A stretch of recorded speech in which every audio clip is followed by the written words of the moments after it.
সাম্প্রতিক সময়ে বরগুনায় জলদস্যুদের অস্ত্রের মুখে কয়েকজন জেলে অপহরণের ঘটনার পর আতঙ্ক ছড়িয়েছে মৎস্যজীবীদের মধ্যে।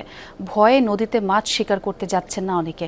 এই অবস্থায় কোস্টগার্ড, নৌ পুলিশের টহল ব্যবস্থা জোরদারের দাবি তাদের।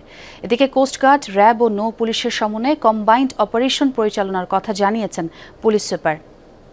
স্টে সেফের ডাবল লেয়ার প্রোটেকশনই পিরিয়ডের হেভি ফ্লোর দিনগুলোতে আমাকে রাখে নিরাপদে। Stay safe.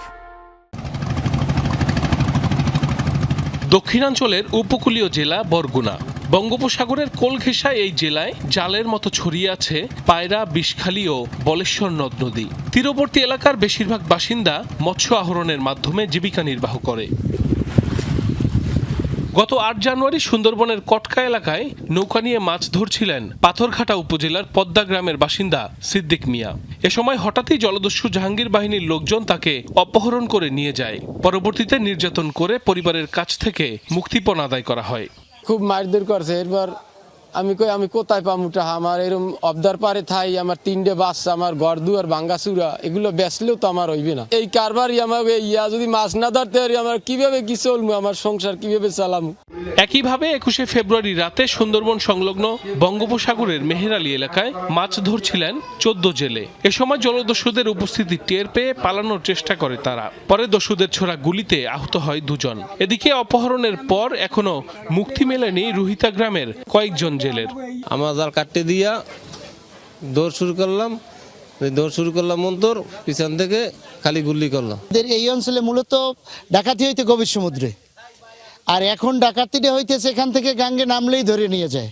ঈদ সামনে রেখে জলদস্যুদের এমন কর্মকাণ্ডে আতঙ্ক বেড়েছে স্থানীয়দের। পরিবারের কথা ভেবে অনেকেই নদীতে মাছ শিকার থেকে বিরত থাকছে। এ অবস্থায় কোস্টগার্ড, নৌ পুলিশের টহল ব্যবস্থা জোরদারের পাশাপাশি জনপ্রতিনিধিদের হস্তক্ষেপ চান মৎস্যজীবীরা। আমরা চাই অতি অবশ্যই আমাদের এমপি মহোদয় সব পর্দামূলক হস্তক্ষেপ করছি, যাতে ডাকাতি নির্মূল হয়। আমরা তো সংখ্যায় আছি যে কোন সময় আমাদের বাজার অ্যাটাক করে, কোন সময় আমার বাড়ি ঘর অ্যাটাক করে ফেলায়। ডাকাত জল যদি সুন্দরবনে থাকে তাইলে সাগরে এমনি যাইলে আর যাবে না, মাছও পাবে না, আর তাদের না খাইয়েই থাকতে হইবে। কোস্টগার্ড, র্যাব ও নৌ পুলিশের সমন্বয়ে কম্বাইন্ড অপারেশন পরিচালনার আশ্বাস পুলিশ সুপারের। কোস্টগার্ড, নৌ পুলিশ এবং আমাদের সমন্বয়ে, জেলা পুলিশের সমন্বয়ে সবাই মিলে আমরা মিটিং করব। মিটিং করে খুব দ্রুত আমরা একটি সমন্বিত অপারেশনাল প্ল্যান করব এবং আমরা অভিযান পরিচালনা করব যেন জেলেরা নির্বিঘ্নে নিশ্চিন্তে মাছ শিকার করতে পারে এবং তাদের জীবিকা নির্বাহ করতে পারে। জেলার 6টি উপজেলায় জেলে রয়েছে প্রায় 2 লাখ। এর মধ্যে নিবন্ধিত জেলের সংখ্যা প্রায় 50,000। সাইফ আহমেদ, যমুনা নিউজ।